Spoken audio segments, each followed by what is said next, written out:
Hey guys, welcome back to the Fulco. Just a very quick video today to have a little look at our transfer dealings during January. I'd originally planned to do a video kind of looking back at what I thought at the beginning of the season on our squad, and then I would do that again kind of at the end of the transfer window in January to see where we were, if there were any additions or any players moving on loan and things like that.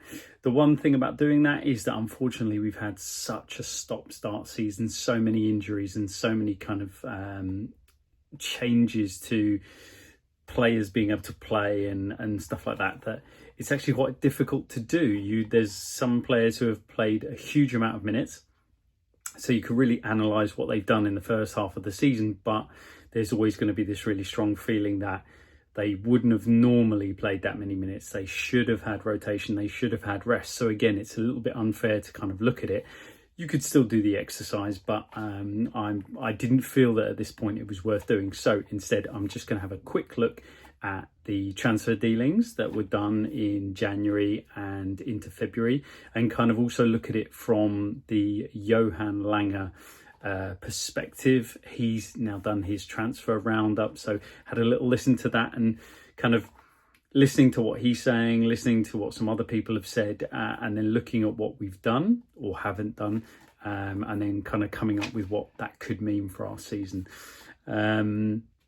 What we first have to do is we have to take as read lots of the things that are, to us as fans, super annoying, but valid points about doing business in January. Now, you can tell that Lange is a stats guy because he immediately whipped out a statistic about how rare transfers are, or how little transfer activity happens in January. Threw out a couple of stats about, only 10% of transfers happen in January as opposed to the summer.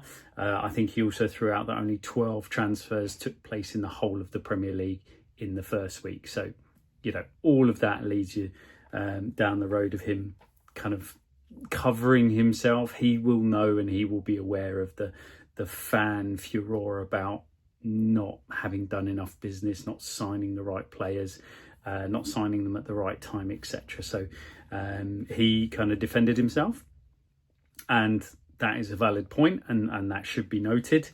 I think what we would probably then say is that there's the chicken and egg situation of, if we'd have moved on certain things earlier, how much of an impact would that have had on our results during January, and therefore how much would that then change what business was needed to be done later. I think we all knew that going into this transfer window we would need reinforcements anyway. So even if we were having a perfectly good, normal, average season without an incredible injury list, if we'd have said, our aim is to be in all 4 competitions into the new year, we knew that what we had done in the summer was probably not sufficient. So we would probably need something doing in January. Now, the Kinski deal only got over the line, only got there early in January because of Vicario's injury, and that was clearly stated. It was a deal that they were keen to do in the summer anyway, but they were able to bring it forward. So credit where credit's due for, dumping up the money now, or going for it, or making that deal happen. And again, there was talk about Daniel Levy being instrumental in getting it over the line. So he looks like a really good prospect. He looks like he's going to be a fantastic goalkeeper. Well, he's certainly got the potential to be, because he's got the physical attributes. He's clearly got the technical attributes of a modern goalkeeper with his feet. He looks good at the old-fashioned goalkeeping stuff as well. But he's got something that is really, really hard to teach, or impossible to teach, depending on who you're working with. He's got a real sense of confidence about him. And that comes across as a 21-year-old in the way he's talking to his teammates, in the way that he's comporting himself on the football pitch, and the way that he's communicating with his teammates. It's hugely impressive, and I think there's going to be a really good tussle between him and Vicario going forward, and that's exactly what you want. You want it so that you feel almost at times that you're backup or your number 2 or your rotation keeper or your cup keeper is so good that, but for maybe seniority or something like that, actually you've got a situation where he might displace your first choice. So if you could see Vicario coming back into the first team once he's fully fit and had match time, you could then legitimately say that, you know, any drop in form from Vicario and Kinski would easily be able to step into the breach. And I'm not sure that's something we could say before, although we should credit Brandon Austin for what he's done recently in his last couple of games. The other thing to think about is that Lange talked about our data-led approach. That's been obvious, that's been clear. If you look at some of the transfer targets, if you look at what we're trying to do, there is clearly a focus on data, but it looks like there's still a lot of work behind the scenes going on. It doesn't feel like everything's there and it's in place and it's working perfectly. It feels like there's still a lot of work to be done on that aspect as well. And it was interesting that he referenced the data-led approach in terms of trying to sell the project to players. And obviously that was done with differing amounts of success. He referenced, I think, Kinski being very impressed by Spurs knowing so much about him, and that worked in their favour. But clearly that didn't work when Lange, and then potentially Levy as well, went and tried to sign Matisse Tell. That wasn't something that spoke to him or his team specifically, because you would imagine that Lange did talk to him about that. Whereas when Ange got on the phone to him, he would have been talking in a much more focused, football specific, you know, technical, tactical way. This is how you're going to play, this is what you're going to do, etc. So, you know, there are positives and negatives. Great to see the data, but you know, it's not the be all and end all. So, you know, it shouldn't be considered that way either. We clearly struggled, and as fans, you know, you're waiting all month and you desperately want things to happen, but we clearly struggled this time in the reactiveness versus proactiveness. I have absolutely no doubt that we had lists and short lists and contacts, and we were having conversations for ages. I have no doubt that happens. You know, it's not possible for me to believe that wasn't going on in a professional organisation.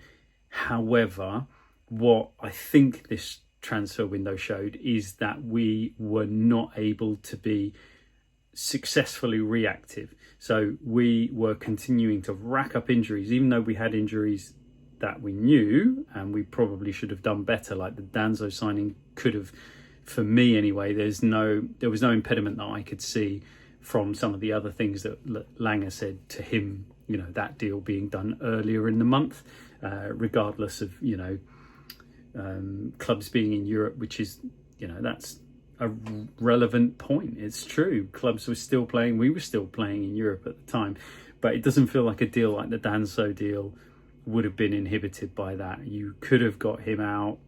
Maybe you would have had to offer a bit more than that 20 million transfer fee. So he's on a loan and then a 20 million obligation in the before the new season.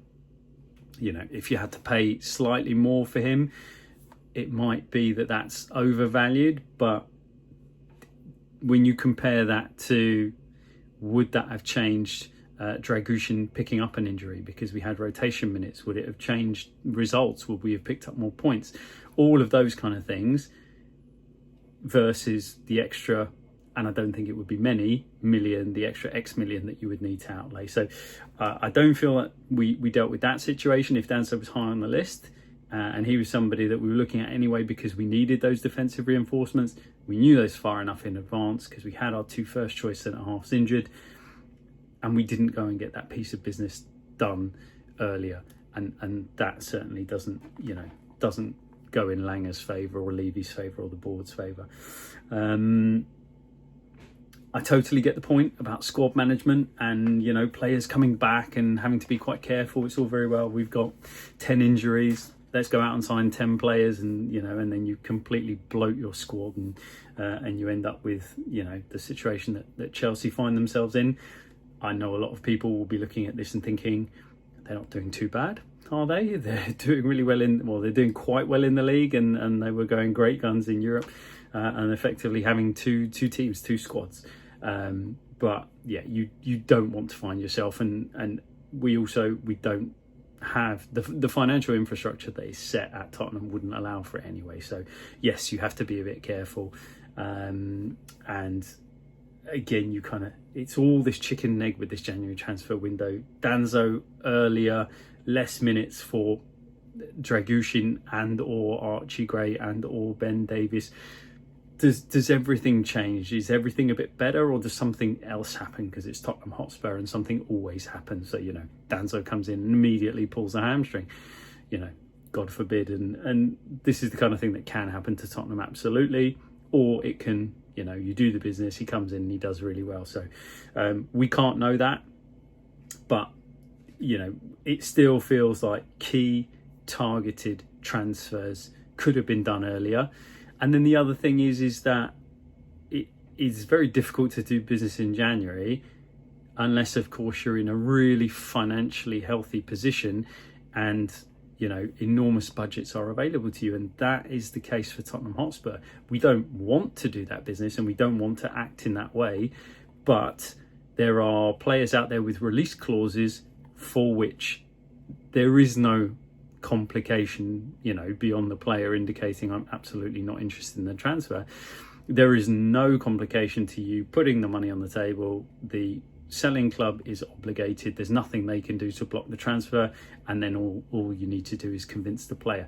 That's easier said than done. The Nico Williams example that I've put on X is a good one in terms of why would he come to Tottenham. He wouldn't want to come to Tottenham. He knows the kind of offers he's going to be getting, but you could sound that deal out. We will never know whether Tottenham have. Tottenham might well have sounded his camp out. They've been very clear, not Tottenham, not interested. We're going to get much. We've already had much bigger offers, and therefore Tottenham say, yeah, fair enough. We're not going to get involved.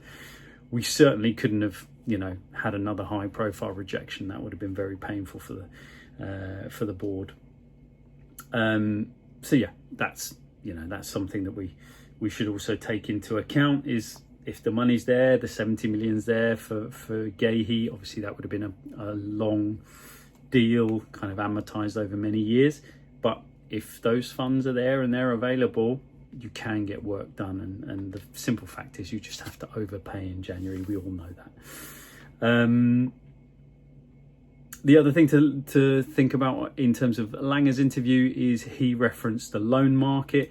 This is where I really have to give credit to the new setup. I feel that even though the academy, when we had Paratici and I think it's Gabbanini, was starting to improve, it felt like it had, slightly not stagnated, but it got into a situation where it was quite ideologically driven.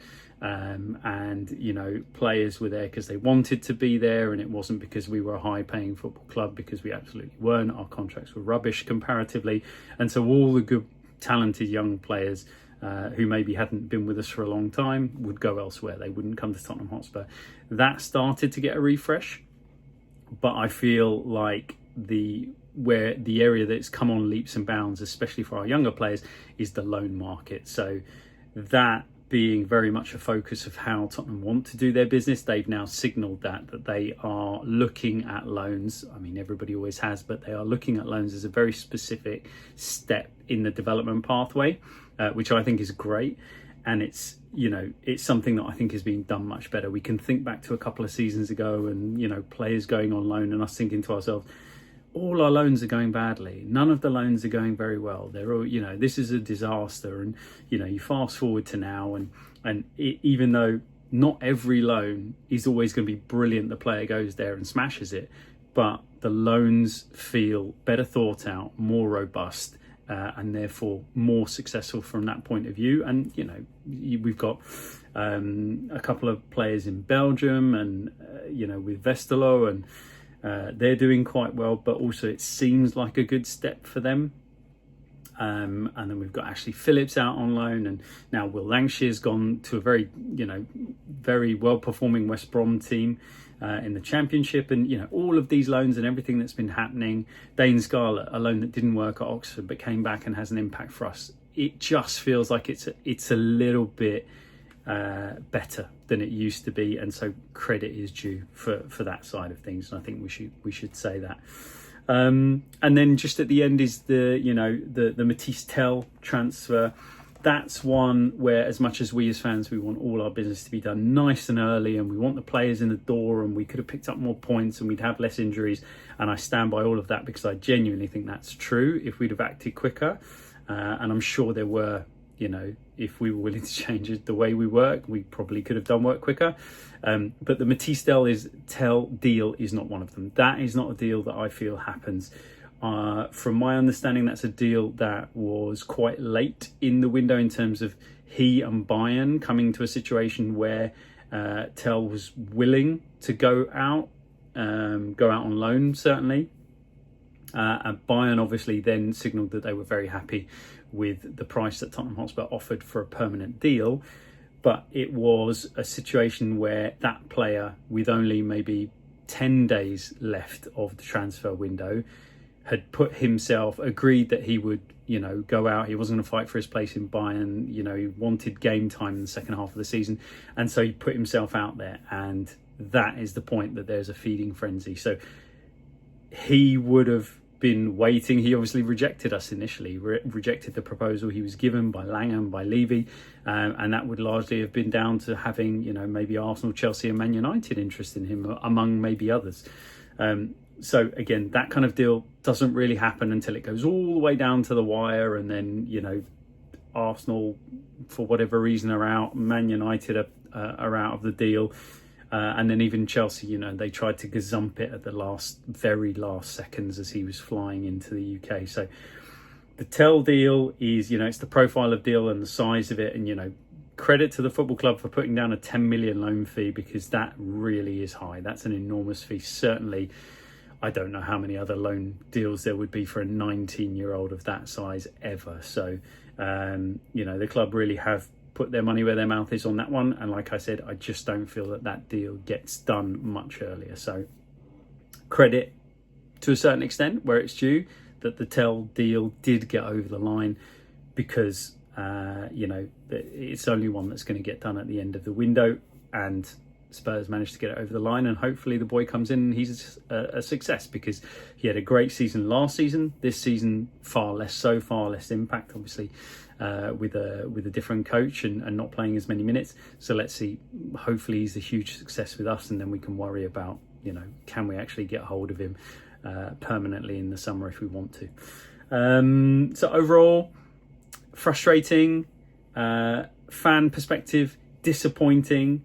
But certainly, if you are to look at it in the cold light of day, and with the reality of understanding how transfers work and the transfer window is in January, there are definitely a lot of points that are valid in terms of why there wasn't more movement. But there are certainly a couple of areas in the first team that you could have gone after. You could have tried to do something special in January. And what this January window is obviously going to do is it's going to put a huge amount of pressure on the summer window, because now people are going to be saying, okay, January's hard, and we've bought all the young players, and we've really filled out, and we're looking really, really nice from a youth perspective. We know the money's there. You offered 70 million for Gahey. Now put the money down. Let's see it. Let's see those offers for whoever it's going to be. Those players that then elevate the team and are potentially first team ready players that then take this exciting young squad forward. We'll see what happens. This being Tottenham Hotspur, we can live in hope, but we'll see what we actually get. And from a perspective of how well the window went and what I thought of it, I thought it was underwhelming. We have done okay to get 3 key positions, and what's interesting is it feels that all 3 players will get significant first team minutes, so that's a positive. But more was potentially needed, but you could forgive that.